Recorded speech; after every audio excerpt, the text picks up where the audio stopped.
to my session, Do You Still Need Sass in 2023 for Design for Drupal 2023.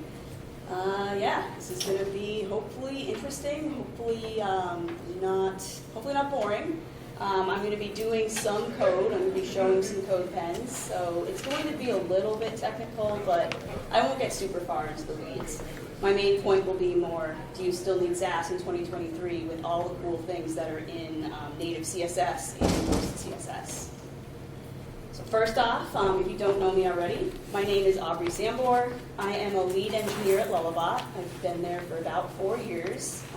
I love working there. I've worked with a lot of really great people. I live in Northampton, Massachusetts, so just across the state from here. And I have been writing CSS for 25 years. Back in 1998, I had a website full of my awesome teenage poetry, and I wanted to get rid of the links on I wanted to get rid of the underline on all my links, which is something I would not ever do or tell anybody to do now, but when I was 17, I wanted my stuff to look cool, so I wanted to get rid of those ugly links, or ugly underlines on my links. You can find me online at a few places. I am most active on Mastodon. I am star-shaped at labyrinth.social. I have a blog, starshaped.org. I mainly write album reviews that I was too cool to listen to back in the early 2000s. So if you're interested in my review of Arcade Fire or Neutral Milk Hotel, feel free to check that out. I'm also on Drupal.org at Drupal.org /starshaped. All right. So what are we going to talk about today? First, I'm going to give an overview of native CSS features that replace Sass functionality. I'm next going to talk about using PostCSS to implement these up-and-coming features, or if you want to add any other kind of like CSS helper functions and things like that. I'm going to next talk about ways to add native CSS to your Sass code so you can start using some more modern CSS, even if you're still using Sass in your projects. And then I'm going to wrap it up by asking the question again, should you still use Sass in 2023? So first, what can CSS do in 2023? I feel like there's been so many good updates, so many new things that have been added to CSS in the last couple of years or so. So I'm going to go through a couple of these that might replace stuff that is in Sass right now. So the first one, and this one has been around for a little bit, CSS custom properties, also known as CSS variables. They can go by either name. They've been available in all modern browsers since 2016. Obviously, I don't count Internet Explorer as a modern browser. Those are not supported in IE at all.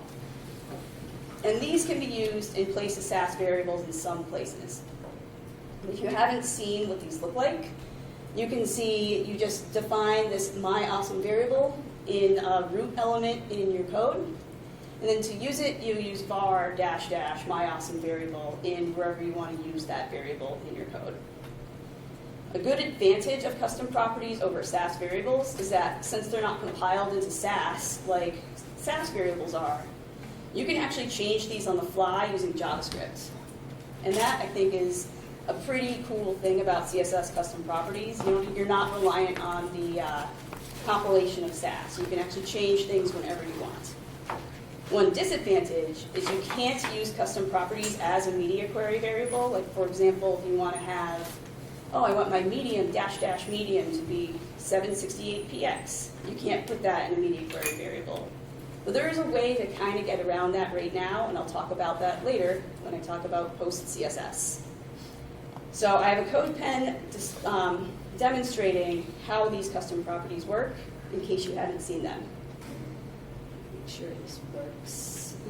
Let's see.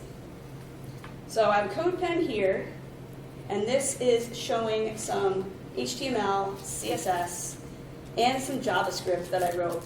Don't criticize my JavaScript. I'm not like a JavaScript aficionado. I know how to do stuff to be just dangerous, but I am more a CSS person. So if there's a better way for me to do this JavaScript, feel free to let me know, and I will go ahead and do that.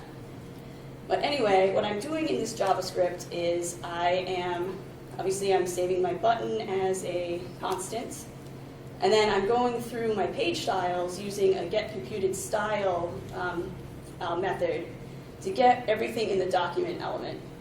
Now, I'm hoping there's a better way to do this because this is going to grab every single attribute on the page.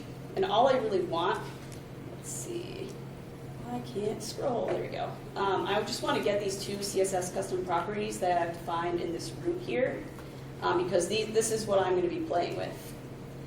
And then I add an event listener to add some event handling to this button. And then I have a toggle background function that I wrote to actually change the color of this background color on the fly when you click on this button. And by doing that, what I'm doing is I am getting the current background color by using that variable that has all the elements on the page by calling this getPropertyValue, and I'm getting the value of the background color, which currently right now is teal because I defined it over here.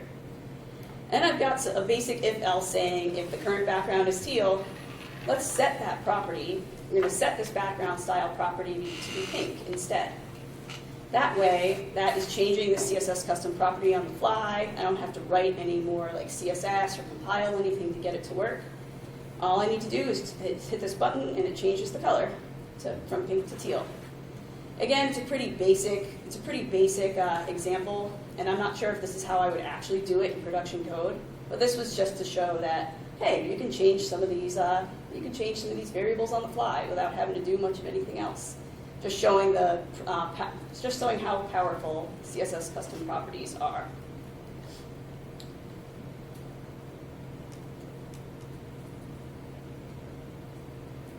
Next up, math in native CSS. I'm going to bring up Calc first. Calc has been around forever, though. It's been around since 2012. Calc is also available in Sass now, too. So this one isn't very interesting. It's just one of these things that's been there forever. But I wanted to highlight it because it is functionality that you can use in native CSS. One thing that's new, though, that is I think it just got supported in all browsers recently, within the last couple of months, is trigonometric functions.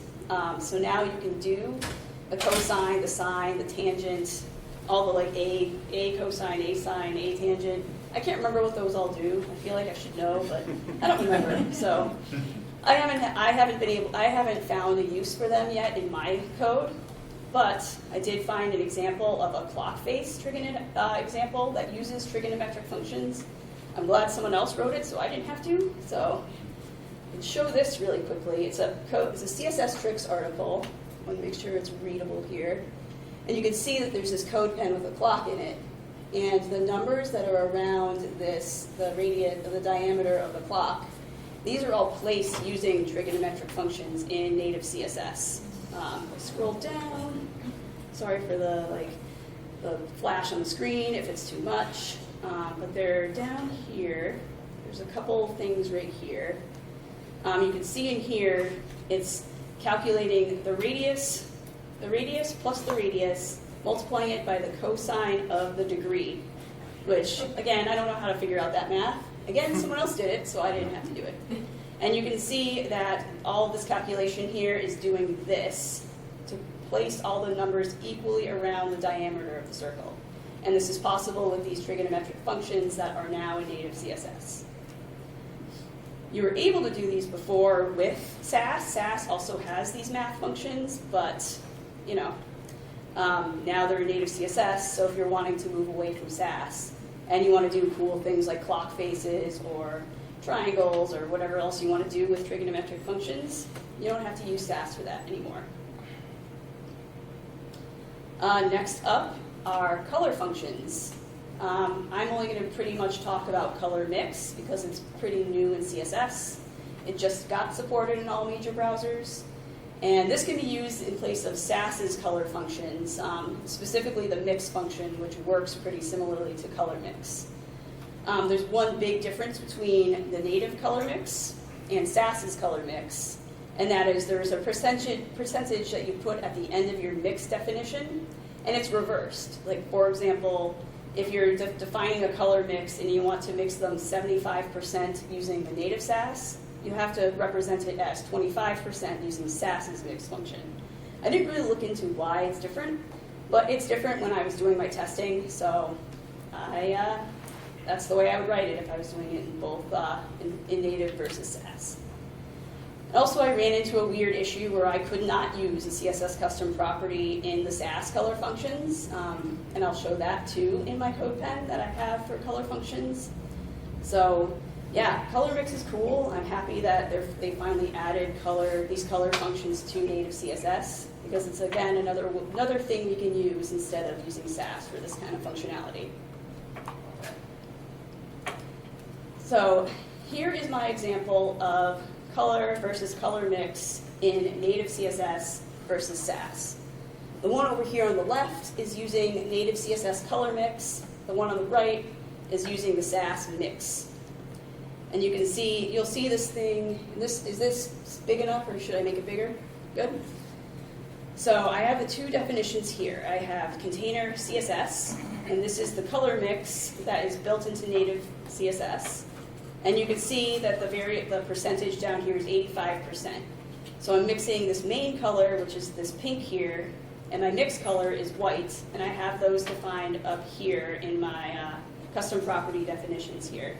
Because I want to lighten the pink to be a lighter color for this background here, where I'm using the border as the regular pink color. So container Sass here, you can see that it's almost exactly the same.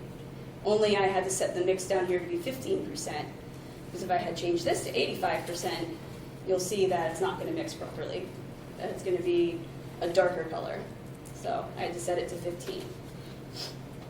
And I ran into a couple weird issues with CSS custom properties and Sass variables here. You can see here that I have both the CSS custom property definitions, and then I also have the Sass variable definitions, and they're duplicated. I don't really like that. What I really wanted to do was do this thing here, where I have the main color be var main color, just so I don't have to redefine the colors in multiple places. But you can see right here, I've got a little error, and we'll make sure this is readable. But it says error color var colon or var parentheses dash dash main color is not a color. And mainly what's going on there is that Sass isn't, compiling this CSS custom property that's within the function, and so it's thinking that the color is defined as this string of text and not the actual color itself. So I was bummed out to figure that out, and I haven't figured out a way to actually get this to work in a way using these functions. So I just had to define them both in here. Something else I tried is I wanted to say, oh, maybe I can define things this way, actually just putting the properties right here. But nope, I'm getting the same error, the same var main color is not a color. So I can't do that either. And then I was thinking, is this a limitation with setting CSS custom setting Sass variables to be a CSS custom property in general? And so I tried just setting background to be main color here, and defining my main color, like getting rid of this one, and having the main color be the custom property here.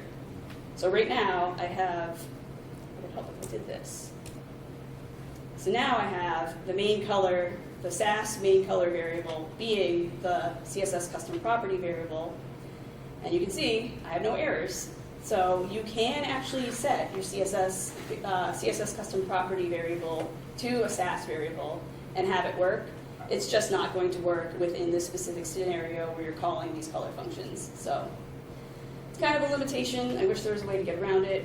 Maybe there is. I was trying interpolation and everything to try to get the variable to properly get passed to the Sass variable, but unfortunately I couldn't find anything. So this is just something to watch out for if you're wanting to use CSS custom properties with Sass variables in functions like this. All right, next up, and I think this one's a big one, is nesting.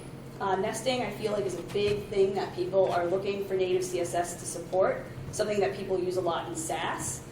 And nesting is actually just about there. As you can see, like what I say here, it's supported in Chrome and Safari, but it's not yet supported in Firefox. And I really hope it gets into Firefox soon so that I don't have to use a PostCSS plugin, which I'll talk about later, to have Firefox be able to use native nesting. And there is a big difference between nesting in Sass versus nesting in native CSS. They're exactly the same, except, and I will show an example of this, if you have a nested element selector, like say you have an LI element within a UL element, the LI would need to be preceded by an ampersand. It's due to limitations in browser parsing engines. I think it might be too much work for browsers to kind of go through all the code and see which ones are actually nested. So you'll have to put an ampersand between or before any nested element selectors. You don't have to do it if you're using like a class or an ID, but if you're using just an HTML element, you need to put that ampersand behind there. And you can see I have a couple examples. Again, these are pretty straightforward. I have the first example, or the example is article. There's a P tag nested within an article, set to a color of Rebecca purple. This won't work in using the native CSS syntax. Instead, you need to put this ampersand before your P, and then that will actually make it work. Again, I don't know if there's still talk within the CSS working group to try to get around this. I know there was a lot of back and forth on nesting and the best syntax for it. I would hope that they would try to find a solution to make it closer to Sass because it might be a little confusing, but for now, this is what you need to do with it.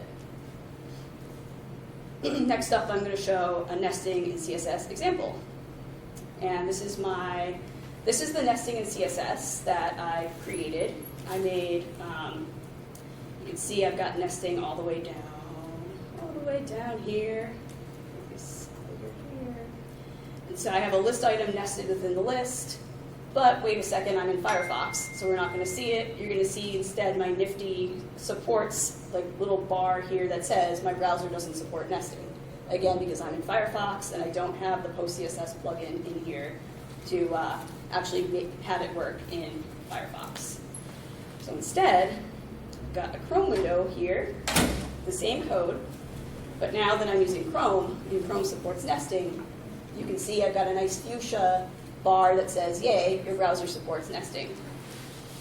And then you can see that the list items below, and this is that same code, the list items all are teal. But wait, the last item is wrapped in a span, and you can see I have a declaration here that this span should have a color of fuchsia. It doesn't. And why does it not have a color of fuchsia? Because I've got to add this ampersand here because this is native CSS. Once I add that ampersand, this last list item should turn fuchsia. So, is the space after the ampersand significant? Yeah, you need to put it in there. Yep.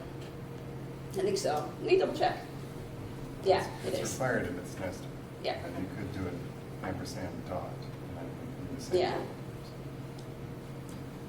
Yep, so again, it's a little limitation with native CSS nesting, but it's cool that it actually is at this place and you're able to actually nest in native CSS. All right, next up. So those are the basic things that I went over that talked about what's in native CSS that Sass has. But what if I want other Sass-like functionality on my site? What if there's things that aren't in native CSS that I really want to use?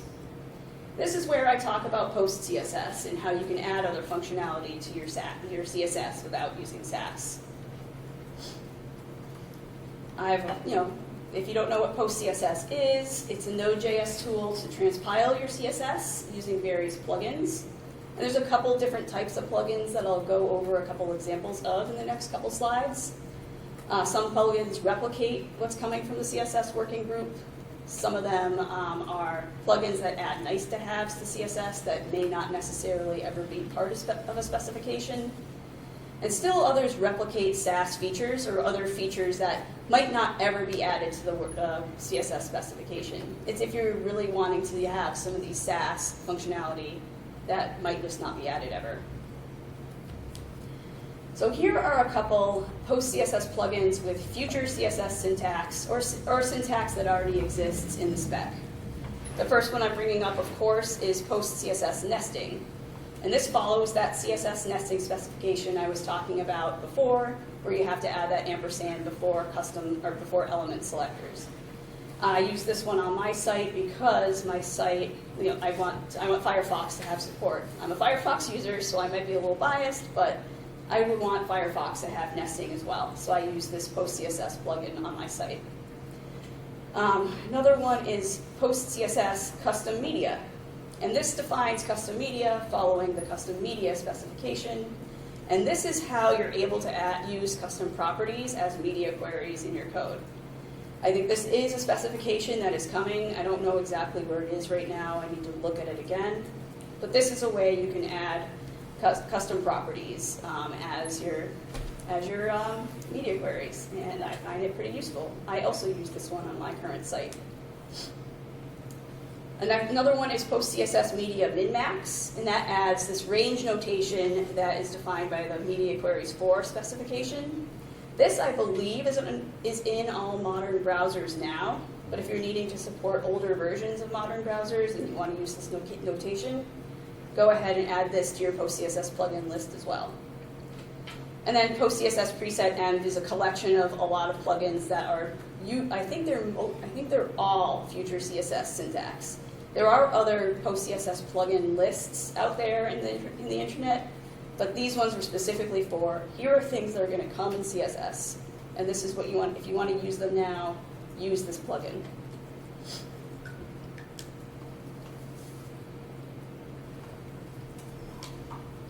Next up is PostCSS plugins with useful functionality. These don't belong to any kind of CSS specification, but they might make your CSS a little easier to work with.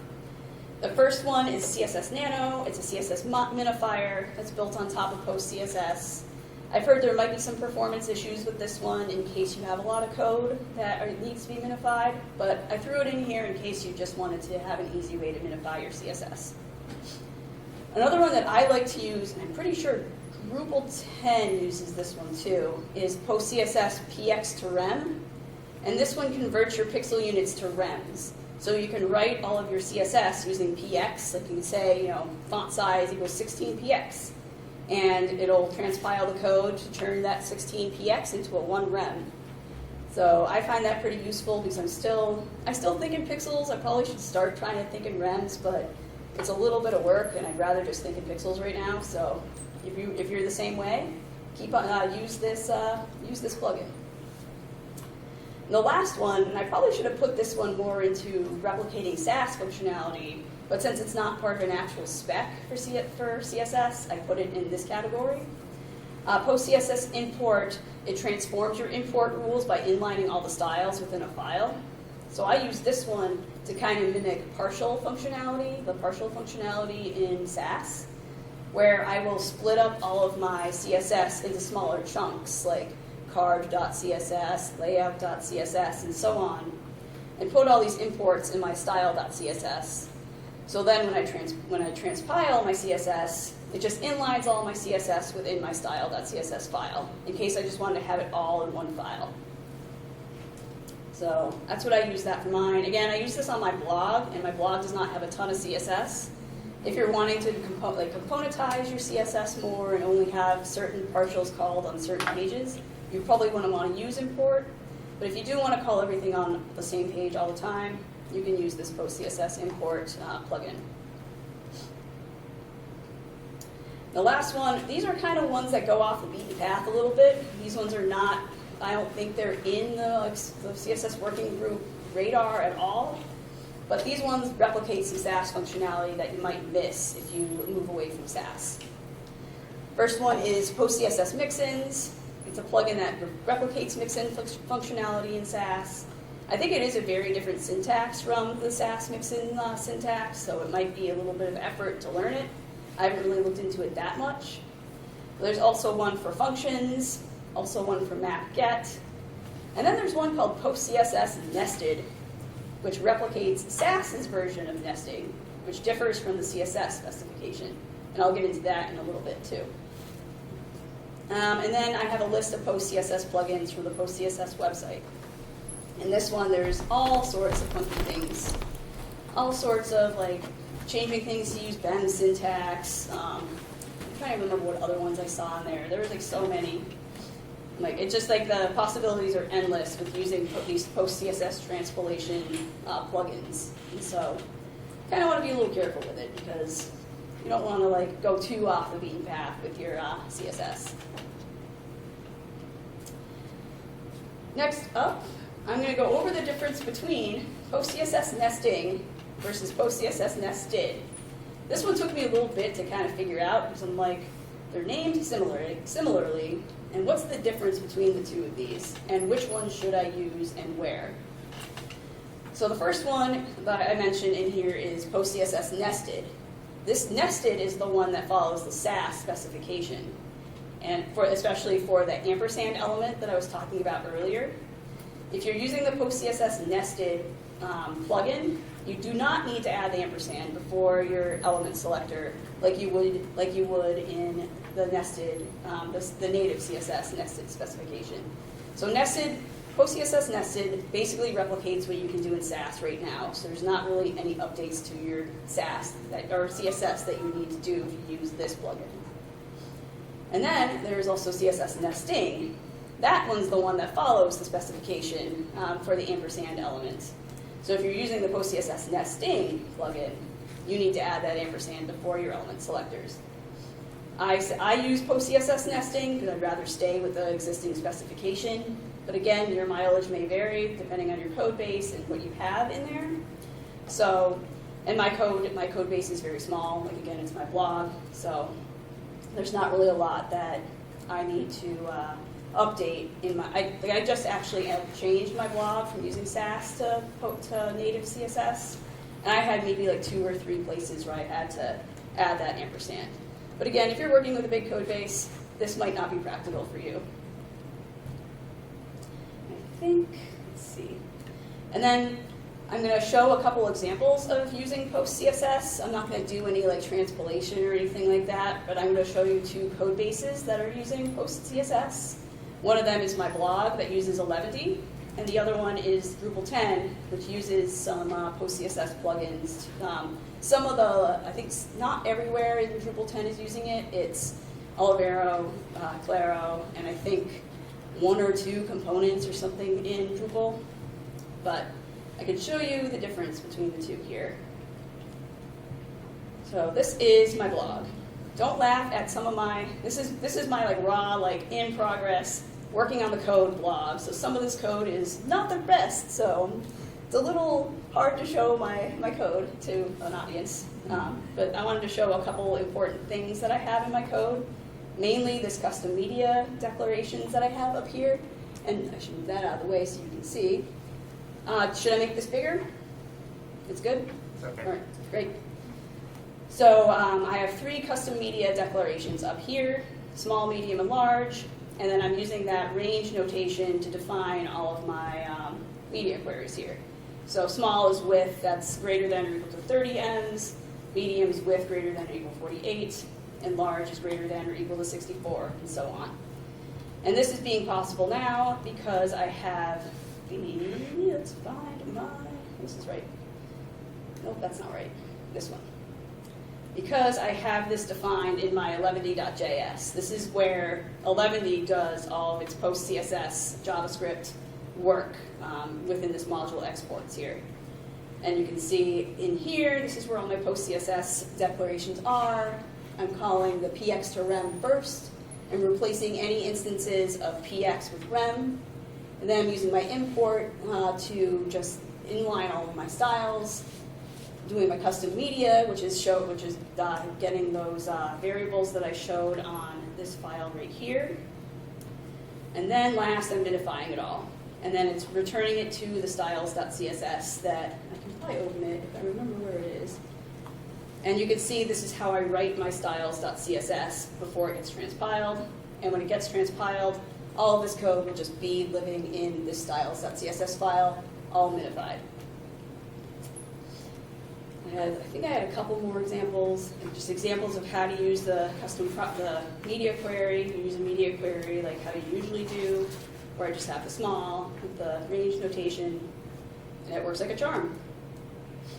I'm trying to think if I have anything else in here. I don't think I do. I have a to-do to fix something. That's great. But that's what I have for my blog. And then I can briefly show Drupal 10's PostCSS compilation process here. This one works a little differently where you have to run yarn. You have to do a run, I think it's yarn, yarn, I can spell. Yarn build CSS. I apologize if this is too small, but it's yarn space build colon CSS. And what this does, it'll go through and find it's file name .pscss.css, I believe, and will compile all of those files to be .css files. And you can see that these are some of the PostCSS plugins that Drupal 10 has. They're using import, like I have, PostCSS header, they're using preset env, the px to rem, prettier, they're using prettier to format the code. And there's a couple other things in here that I'm not sure what they are, but there's they're trying to, there's a CSS modernization initiative within Drupal to kind of clean up the code and use some of this PostCSS plugins to make things newer. So it's pretty great. There are a couple downsides to PostCSS though. Like I was saying, you might get used to plugins that don't follow the specifications. And once those specs get added to CSS, you might have to update your code to follow the real specification, just to avoid any kind of things breaking. Having too many plugins might affect your performance, like your build time might be slower, your deployments might be slower, in case you have a ton, because there might be a lot of processing in the back. And the setup can be confusing depending on the technology you use. I showed you two different examples, one of 11D and one using NPM or yarn scripts. Like I said, I use 11D to power my blog. I didn't really have to do much of anything to get PostCSS working in a JavaScript environment. But Drupal, and you can use Drupal or task runners like Gulp or Grunt. I don't know if you can do it in Webpack or Rollup or anything like that. Webpack's a black box. It does sometimes the things I want it to do, but I don't know how to set it up myself. So PostCSS might be a lot of work for you PostCSS might take some time to get used to and set up.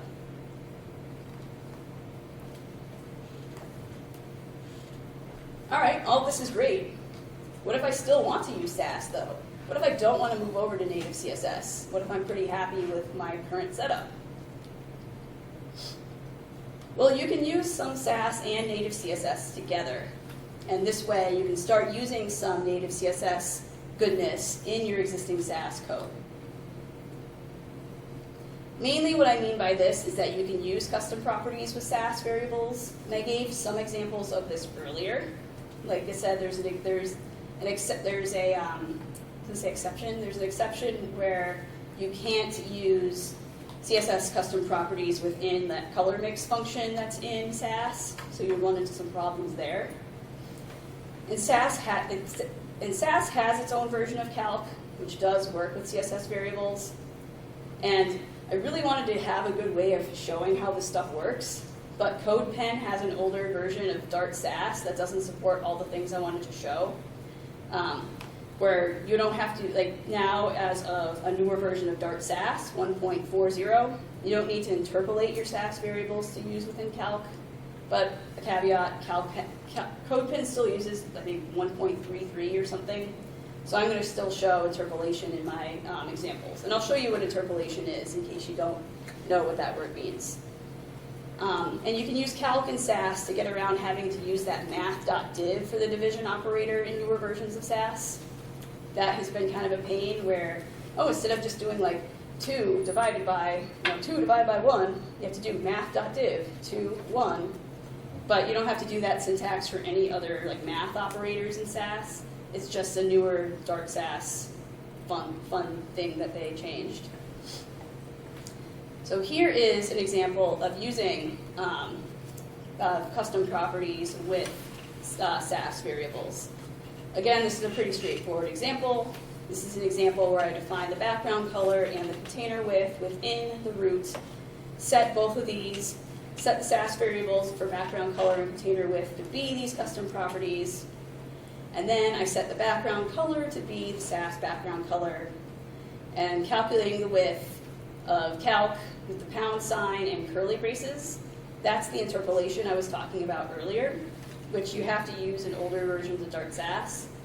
If you're using the newer version, you're still using Sass, you can just write this calc as this right here, of just container width divided by 2. Unfortunately, CodePen doesn't support this, as you can see, because the width is now the full width, as opposed to the width of, I think it would be 2,000 or 1,000, because I'm dividing it by 2. And then, yeah, it's an example of how you can use calc to use the division operator here. So these are still pretty useful things to use in Sass, and you can still use your custom properties within Sass here to not duplicate your efforts here. So, should you use Sass in 2023? I'm going to take the easy way out and say that it depends. I'm not going to say yes or no that you should or shouldn't, because there are different use cases depending on whether or not you should use Sass or not. So here are a few reasons to still use it in 2023.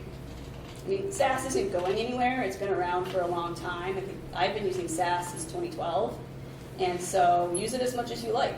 As long as you're using Dart Sass, because the 2 other versions of Sass, the Node Sass and Lib Sass, those have been deprecated for a couple of years and they're not getting any new features.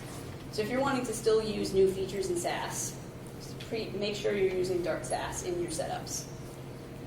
You might not think native CSS is caught up to Sass yet, and that's fair. You know, it's slower than Sass's development process, because with native CSS, you have to make sure that you can use it in all browsers, that they have to be stress tested to make sure that it's not going to cause any performance issues in your browsers or anything like that. So yeah, it might not be all the way up to where Sass is right now. Your code base might have really complicated Sass, mixins, functions, maps. That would be a nightmare to kind of refactor to use native CSS. I've definitely worked with code bases that use these things. There's no way we'd be able to move these over to native CSS. You might still need to support legacy browser versions. I know as of a year after it got unsupported by Microsoft, I still had to support IE 11 at work.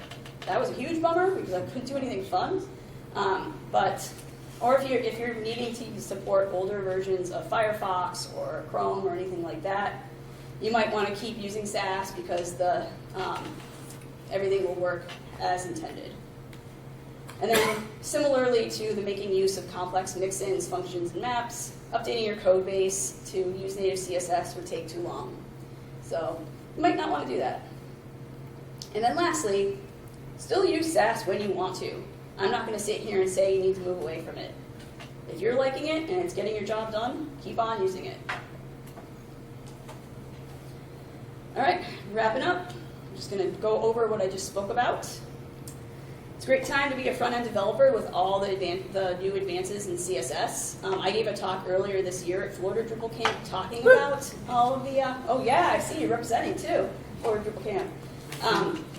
One of my coworkers and I gave a talk on new things in CSS that we're excited about, and we went over a bunch of other cool things that are in CSS. So check that out if you want to learn more about CSS. And PostCSS can enhance your native CSS by adding stuff that might not be in all browsers, adding useful functionality that doesn't necessarily belong to the specification, and it can add functionality that Sass supports today. I also showed that you can use Sass with modern CSS if you want to gradually switch your code base from one to the other, but you should still use Sass if you want to. I have a bunch of links right here, which means I probably need to put my slides somewhere so people can actually look at these links. There's a bunch of articles that are kind of more hot takes than my presentation has been. First one is it time to drop Sass? The second one is, do not drop Sass for CSS. So reading those two one after the other is pretty interesting. A couple other articles about going back to CSS after only using Sass, articles about nesting, articles about color mix. There's a syntax podcast episode about vanilla CSS. And then last week, Chris Coyer actually wrote an article about Sass features in CSS, which I thought was pretty timely for this talk. So I included a link to that as well, if you wanted to read about what he had to say about it. All right, again, my name's Aubrey Sambor. You can find me online in these places. And that's it.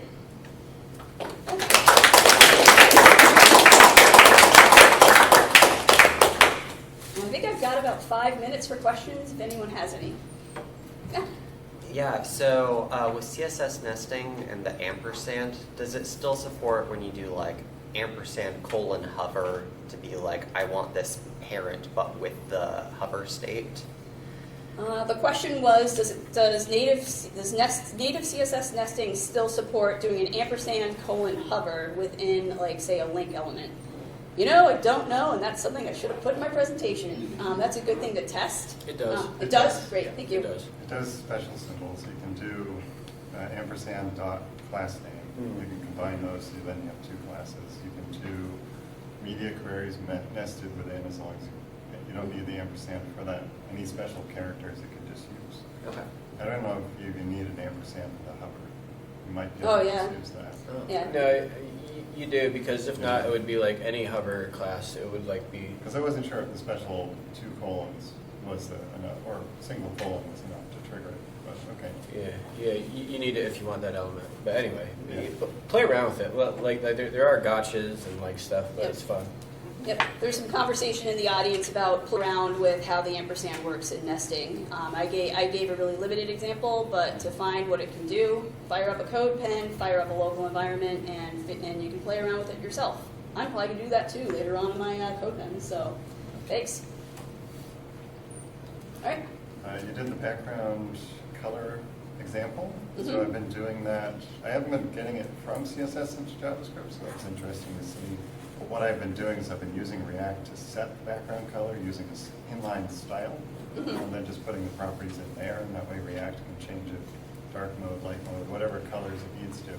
So it's a really fun way, and then since it's scoped, everything within that element also can inherit that custom prop. So all of the subcomponents now have the same background color potentially, which is really nice, versus just doing background color equals value.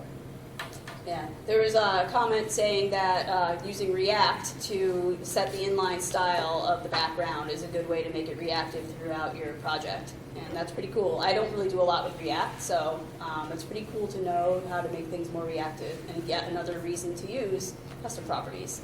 Yep, custom props and inline styles. Yep, and inline styles. Yep. Ooh, more questions. All right, Benji? So if you've got some very complicated calcs, then I guess if you do it in Sass, it'll increase your build times. But if you do it in native CSS, wouldn't you see a performance at user time? Yep, the question was performance implications by using Sass, the calc in Sass versus calc in native CSS. And yeah, it's a trade-off between if you want your build processes to be faster or if you want your browser performance to be faster. Yeah, it's one of those things. And you can nest calcs. Those can get pretty complicated, though. I'd probably look and see if there's a different way to do that kind of code to avoid either build slowness or performance implications. But yeah, that is definitely something to think about in a trade-off in case you're still using Sass. Mike? With the import, can you use that for, like, if you have a CSS file where you're just defining the variables that you want and then import that into root? Yeah, import it into root. Well, right, you have to have root, right, and then you have the Yeah. variables there. Or would you just have defined root and then you can import that file? The question is trying to import a CSS file in your root. Is that the Yeah. question? I'm not sure if that's something you could do or not. I haven't tried it. I don't know if anyone else in the audience has tried doing that, but I haven't done it in particular. You have? So like, because browsers automatically support CSS variables, you don't need to. You don't need to import them, because if you if you have one style sheet that attaches all the custom properties to the root, then your browser knows about it, and all the other style sheets can automatically use it. Right, as long as it's included. Right, you just have to include it once. Yeah. Yeah, but you only have to have it. You I have only to have make to have sure it it's in your yeah. and all you gotta do. But that being said, like when you're talking about custom media, browsers do not support custom media out of the box. So your PostCSS plugin has to transpile that. You Right. do have to define your, like if you want to share your custom media variables across multiple style sheets, which is pretty common, you do have to define those and then import them. Yep, lots of conversation about how CSS custom properties can just get imported once, but if you're using custom media, you need to make sure that that's getting included everywhere you need it. All right. Last one was just a point, you were trying to figure out why custom props wouldn't work in Sass Mhm. functions. It's build time versus run time. Yeah. So custom props are all declared on run time, and that's because of the scoping. So they are reset based on either specificity within CSS, it could be a parent overrides it, it could be just scoping. So Sass doesn't actually know what it Yep. will be. It knows what it is, which is just a variable. Yep. There's a comment on why my CSS custom properties weren't getting saved into the Sass variables, and it's a runtime issue where Sass doesn't know what this thing is because of the runtime, and that's why it's not working properly. I tried it so many times. Yeah, me too. Yeah. All right, looks like we're at time, so thank you very much.